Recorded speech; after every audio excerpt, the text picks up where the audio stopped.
दरभंगा में एक महत्वपूर्ण राजनीतिक घटनाक्रम के तहत द प्लूरल्स पार्टी की अध्यक्ष पुष्पम प्रिया चौधरी ने दरभंगा के महापौर से शिष्टाचार भेंट की। इस मुलाकात में शहर से जुड़े विभिन्न स्थानीय मुद्दों पर विस्तार पूर्वक चर्चा की गई। पुष्पम प्रिया चौधरी ने दरभंगा नगर निगम की वर्तमान स्थिति, जन सुविधाओं की उपलब्धता, जल जमाव, कूड़ा प्रबंधन, शहरी विकास, यातायात व्यवस्था एवं स्वच्छता जैसे ज्वलंत मुद्दों को प्रमुखता से उठाया।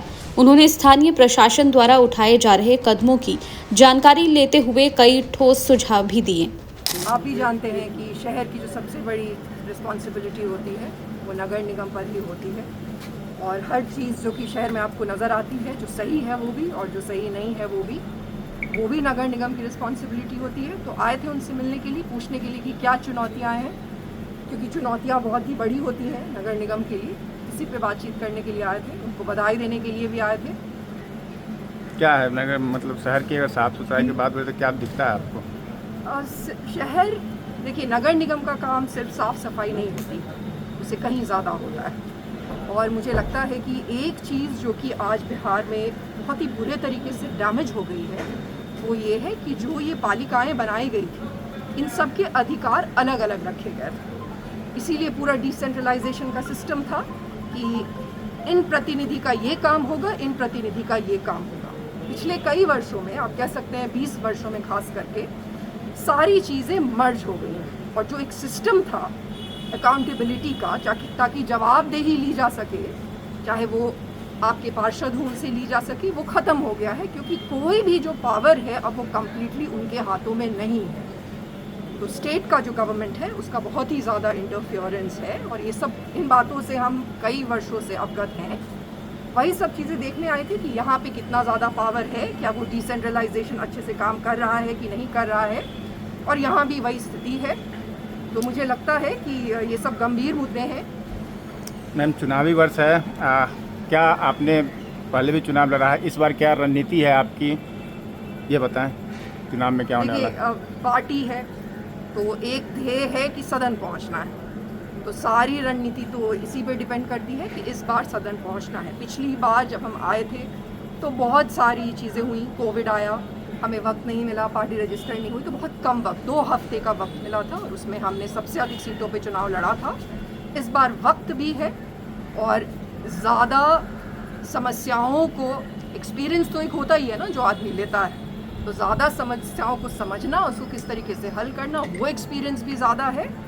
और पूरा डट के इस बार सदन पहुंचने का प्रयास रहेगा और ज़्यादा से ज़्यादा सीटों पे चुनाव लड़ेंगे। रास्ता क्या होगा आपका? अकेले या गठबंधन है तो फिर किसके साथ? अभी ये थोड़ा अर्ली है कहना। अगर कोई भी गठबंधन ऐसा बना पाए जिसमें कि बिहार की बातें हों, बिहार का विजन हो, जो विजन हम 2020 में लेके आए थे, ये सारी समस्याएं जो हम अभी आपको कह रहे हैं कि अलग अलग पालिकाएं अलग अलग फंक्शन करनी चाहिए, क्योंकि कागज़ पर यही लिखा है। तो कागज़ वाली चीज़ों को अगर उतारने में धरातल में कोई इंटरेस्टेड है, बिहार को आगे लेके जाने में जैसा विजन हम बनाना चाहते हैं उसमें कोई इंटरेस्टेड है, तो गठबंधन होगा। आपको क्या लगता है? आपने तो आपके सामने, नज़र के सामने, और अनुभव भी आपने लिया होगा पिछले 5 वर्षों में, कौन सा पार्टी आपसे मेलजोल करने के लिए तैयार हो पाएगी, या लगता है कि किसी से हो सकता है आपके नज़र में? देखिए, हमने तो आपको बहुत स्पष्ट रूप से कहा, 2 चीज़ों पे हम बहुत ही सीरियस हैं और पहले दिन से रहे हैं। वो ये है कि क्रिमिनल्स से दूरी बनानी पड़ेगी, और सब पार्टी में क्रिमिनल्स हैं, आप ये बात जानते हैं। और दूसरी बात ये है कि बहुत ही पुख्ता कार्यक्रम बना के, विजन जिसको कहते हैं कि अगले 10 साल का क्या विजन है, वो बना के जो पार्टी जाएंगी, हम उसके साथ जाएंगे। हम कोई जाति विरोधी और धर्म विरोधी इंसान नहीं है, तो हमारे लिए ये ज़्यादा महत्वपूर्ण है, और बाकी चीज़ें रिडंडेंट है हमारे लिए। एक आखिरी सवाल लेंगे कि नीतीश कुमार का कार्यकाल आपने देखा, क्या लगता है कि नीतीश कुमार के कार्यकाल को किस रूप में देख रहे हैं, और आने वाले समय में एनडीए ने उन्हीं का चेहरा आगे रखा है, तो क्या लगता है कि जिस हिसाब से नीतीश कुमार की सेहत को लेकर सवाल उठते रहे, आगे 5 वर्ष वो चला पाने में सक्षम होंगे अगर सरकार उनकी बनती है, तो क्या कहना चाहेंगे? देखिए, इसमें कोई डाउट नहीं है कि जब नीतीश जी आए थे तो उन्होंने बहुत काम किया, और उस वक्त जो हमारी स्थिति बन गई थी, चाहे जिन कारणों से भी बन गई हो, उसमें काफ़ी सुधार आए। लेकिन हर चीज़ का एक एक्सपायरी डेट होता है, और हर 5 साल पे जो इतना टैक्स का पैसा खर्चा होता है, वो जनता को फेवर किया जाता है कि आप सरकारें बदले। अब 20 साल से वही सरकार है, इसी वजह से सिस्टम चौपट है। एक ही व्यक्ति को अगर बिठाते रहेंगे, रोटी को अगर पलटेंगे नहीं तो रोटी जल जाएगी। तो डिस्पाइट द फैक्ट कि उन्होंने बहुत काम किया, उनकी भी उम्र हो गई। मुझे ये समझ में आता है कि लोगों में थोड़ी सी हिचक है कि नया कुछ होगा तो पता नहीं क्या होगा, क्योंकि हमने बहुत बुरा वक्त देखा हुआ है कभी। लेकिन वो रिस्क, कैलकुलेटेड रिस्क लोगों को भी लेना पड़ेगा। अब नए लोगों को देना पड़ेगा कमांड, ताकि वो आने वाले 20-30 साल में बिहार को बनाए। और नीतीश जी का अब रिटायरमेंट का समय आ गया है। उनके चेहरे पे चुनाव लड़ना धोखा है, क्योंकि सभी जानते हैं, बच्चा बच्चा जानता है कि नहीं मालूम कितने दिन तक उनकी मानसिक हालत या शारीरिक हालत भी ठीक रहेगी। उनकी भी उम्र हो गई है।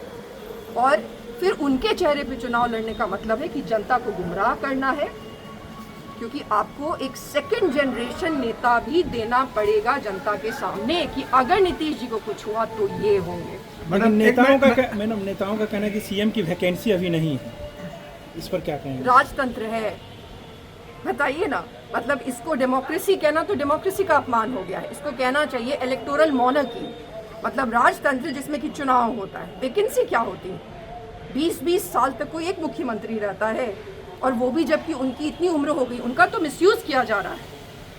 हमें जितना कुछ नीतीश जी ने दिया है उसमें ये हमारा भी दायित्व बनता है कि अब उनको एक सम्मानजनक विदाई दें, उनको आराम करने दें, और बाहर से वो चीज़ों को देखें। अच्छा मैडम, एक सवाल है कि अचानक ये चुनावी वर्ष है बिहार विधानसभा चुनाव का, अचानक आप जो है सो राजनीति पहले से कर रही हैं, अचानक आप लोगों के बीच में जा रही हैं, जनता कई सवाल करेगी आपसे कि 4 साल आप कहाँ थी, 4.5 साल कहाँ थी, चुनावी वर्ष है, तो क्या ये क्या कहना चाहती हैं?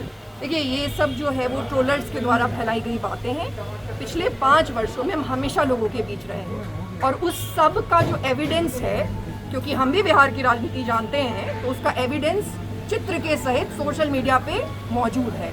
जब बाढ़ आया तभी भी हम थे, जब सांप काटने से लोगों की जान गई तभी भी हम थे, जब जहरीली शराब की वजह से लोगों की जान गई तभी भी हम उनके साथ खड़े थे।